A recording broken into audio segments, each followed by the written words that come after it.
News के Ghaziabad bulletin में आपका स्वागत है। आज मंगलवार की प्रमुख खबरें इस प्रकार हैं। पहलगांव में आतंकी हमले से सूत्रों के अनुसार 2 विदेशी सहित 27 निर्दोष पर्यटकों की मौत। अमित शाह पहुंचे श्रीनगर, नाइट स्टे करके सुरक्षा समिति के साथ करेंगे बैठक। जंगल में भारतीय सेना का ऑपरेशन जारी। दिल्ली मेरठ एक्सप्रेसवे पर थाना क्रॉसिंग रिपब्लिक क्षेत्र में एबीएस कॉलेज के पास सिलेरियो और इको गाड़ी में जोरदार टक्कर। बंगाल में हिंदुओं पर हो रहे अत्याचार के विरुद्ध ममता बनर्जी के पुतले के गले में जूते चप्पल की माला डालकर निकाला बहुत बड़ा मार्च व अपना रोष व्यक्त किया। ब्राह्मण समाज के विरुद्ध अपमानजनक टिप्पणी करने वाले फिल्म डायरेक्टर अनुराग कश्यप के खिलाफ डॉक्टर बीके शर्मा हनुमान ने प्राप्त कराई तहरीर व कड़ी कार्रवाई न होने पर दी प्रदर्शन की चेतावनी। यूपीएससी सिविल सेवा परीक्षा में बेटियों ने बाजी मारी। टॉप 5 में से 3 स्थानों पर बेटियों ने परचम लहराया। सेवानिवृत्त कर्मचारी एवं पेंशनर्स एसोसिएशन ने फाइनेंशियल बिल के बदलाव का विरोध किया। प्रधानमंत्री व मुख्यमंत्री से हस्तक्षेप करने की मांग की। सीपी के आदेश पर यातायात पुलिस हुई सक्रिय। राष्ट्रीय लोकदल नेता चौधरी योगेंद्र वीरभान के पुत्र की सगाई धूमधाम से संपन्न। पहलगांव में आतंकी हमले से सूत्रों के अनुसार 2 विदेशी सहित 27 निर्दोष पर्यटकों की मौत। अमित शाह पहुंचे श्रीनगर, नाइट स्टे करके सुरक्षा समिति के साथ करेंगे बैठक। जंगल में भारतीय सेना का ऑपरेशन जारी। आज पहलगाम में दोपहर 2:45 पर आतंकवादियों ने जो पर्यटकों पर हमला किया उससे पूरा देश दहल गया। आधिकारिक सूत्रों के अनुसार अब तक केवल 2 पर्यटकों की मौत की खबर की पुष्टि हुई है, जिनमें से एक इजराइल तथा दूसरा इटली का निवासी बताया जा रहा है, जबकि सूत्रों के अनुसार 27 से अधिक पर्यटकों के निधन की सूचना मिली है। प्रधानमंत्री के निर्देश पर अमित शाह श्रीनगर पहुंच गए हैं तथा उनके साथ गवर्नर मनोज सिन्हा हैं। बताया जाता है कि आतंकवादियों ने पर्यटकों का नाम व धर्म पूछा तथा कुछ लोगों ने अपने को मुस्लिम नाम बताया तो उनसे कलमा पढ़वाया गया। जब वह कलमा नहीं पढ़ पाए तब सभी को गोली मार दी। गृह मंत्री के साथ आईबी चीफ व गृह सचिव भी आए हैं। प्रधानमंत्री मोदी अपनी विदेश यात्रा के बावजूद वहीं से गृह मंत्री से बात करके लगातार अपडेट ले रहे हैं तथा उम्मीद है कि आज रात को ही भारतीय सेना द्वारा कोई सख्त कार्रवाई की जा सकती है, क्योंकि यह एक बहुत बड़ी घटना है जिसमें 2 विदेशी नागरिकों सहित 27 निर्दोष पर्यटकों के निधन की खबरें सूत्रों से प्राप्त हुई हैं। पर्यटकों में चश्मदीद बता रहे हैं कि आतंकवादियों के शिकार कुछ नवविवाहित जोड़े भी हैं जो हनीमून मनाने के लिए यहां पहुंचे थे। उन पर भी गोलीबारी की गई है और बहुत बड़ी संख्या में घायल पर्यटकों का इलाज सेना के अस्पताल में किया जा रहा है। दिल्ली मेरठ एक्सप्रेसवे पर थाना क्रॉसिंग रिपब्लिक क्षेत्र में एबीएस कॉलेज के पास सिलेरियो और इको गाड़ी में जोरदार टक्कर होने के कारण 2 व्यक्ति और एक पालतू कुत्ते की जलने के कारण दर्दनाक मौत हो गई। वहीं एक व्यक्ति घायल है जिसे उपचार के लिए अस्पताल में भर्ती कराया गया है। दिल्ली मेरठ एक्सप्रेसवे पर एबीएस कॉलेज के पास इको गाड़ी खराब हो गई थी। इको गाड़ी का चालक गाड़ी को ठीक करा रहा था। इसी दौरान एक सिलेरियो गाड़ी पीछे से आकर इको से टकराई और दोनों गाड़ियों में आग लग गई। आग लगने के कारण 2 व्यक्ति और उनके पालतू कुत्ते की मौत हो गई। वहीं एक व्यक्ति घायल है जिसे उपचार के लिए अस्पताल में भर्ती कराया गया है। दमकल विभाग की टीम ने मौके पर पहुंचकर पूर्ण रूप से आग को बुझा दिया है। आग लगने के कारण दिल्ली मेरठ एक्सप्रेसवे पर लगे जाम को भी खुलवाया जा रहा है। सीपी के आदेश पर यातायात पुलिस हुई सक्रिय। मोदीनगर नवनियुक्त पुलिस आयुक्त जे रविंद्र गौड़ की पहल के बाद मंगलवार को यातायात पुलिस सक्रिय नजर आई।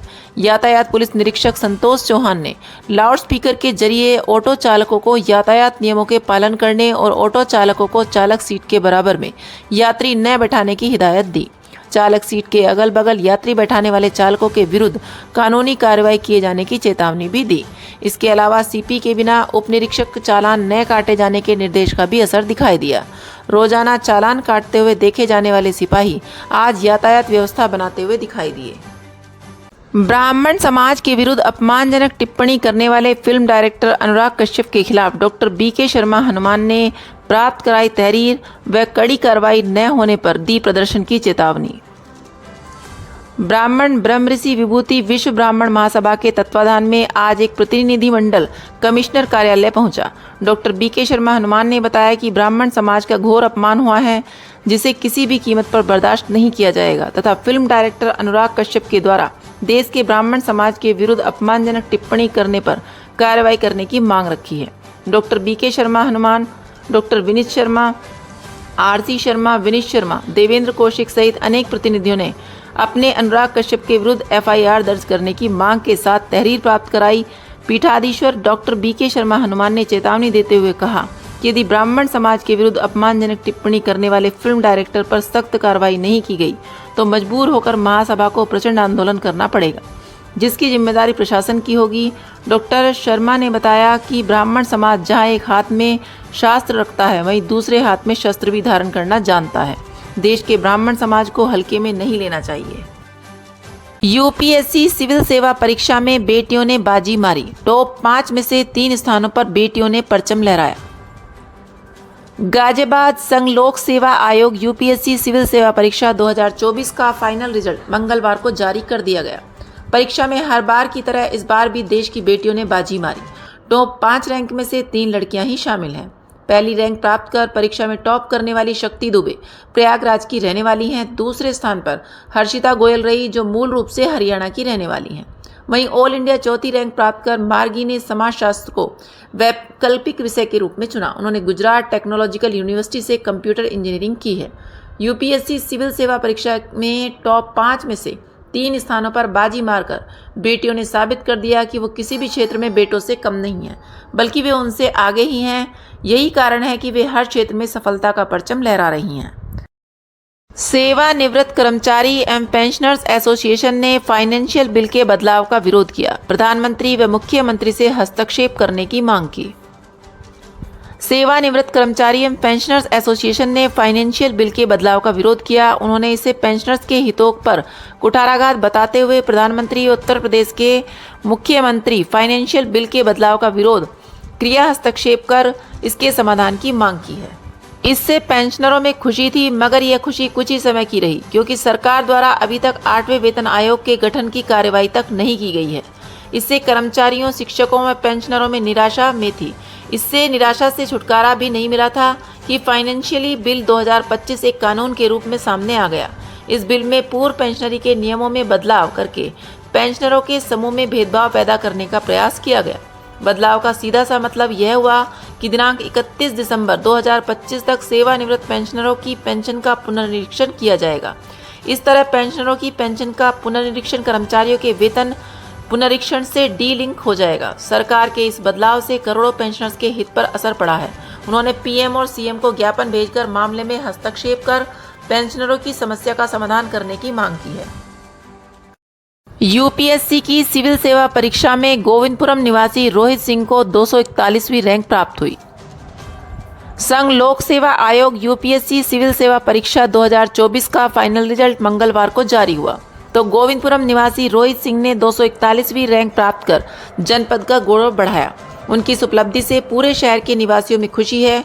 लोगों ने कहा कि रोहित सिंह ने जनपद का गौरव बढ़ाया है। रोहित बबीना कैंट झांसी में सीईओ के पद पर तैनात हैं। वे अपनी उपलब्धि का जश्न परिवार के साथ झांसी में ही मना रहे हैं।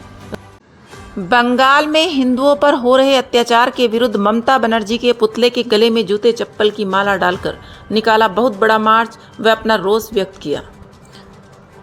पश्चिमी बंगाल के मुर्शिदाबाद में हिंदुओं पर जो घोर अत्याचार हो रहे हैं, उसको लेकर वहां के हिंदू समाज में बहुत रोष व असुरक्षा बनी हुई है। मुर्शिदाबाद में वक्फ कानून के लागू होने के बाद हिंदुओं के घरों में घुसकर वहां के मुस्लिम वर्ग ने लूटपाट, आगजनी, हत्याएं, मारपीट की तथा महिलाओं की इज्जत लूटी जा रही है और ममता बनर्जी सरकार उन्हें रोकने के लिए कोई कदम नहीं उठा रही है।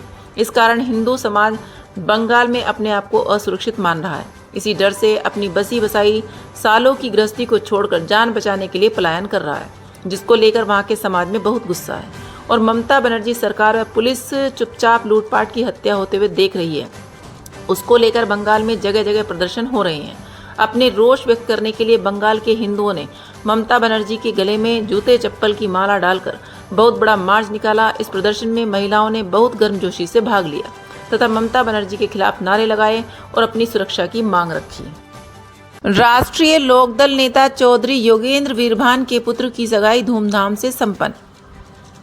राष्ट्रीय लोकदल नेता एवं एडवोकेट योगेंद्र वीरभान एवं धर्मपत्नी संतोष वीरभान के पुत्र दीपक वीरभान की सगाई उज्ज्वला चौधरी के साथ वेब सिटी के भव्य बैंक्वेट हॉल में धूमधाम के साथ संपन्न हुई, जिसमें नगर के अनेक प्रतिष्ठित व्यक्तियों ने शामिल होकर अपनी शुभकामनाएं दी।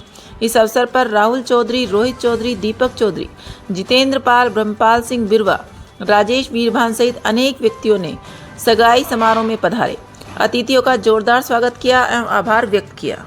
नहीं है कृपया लाइक और सब्सक्राइब अवश्य करें और हाँ, पहले आइकॉन अवश्य दबाएं ताकि आपको हमारी लेटेस्ट वीडियो का नोटिफिकेशन मिलता रहे। धन्यवाद।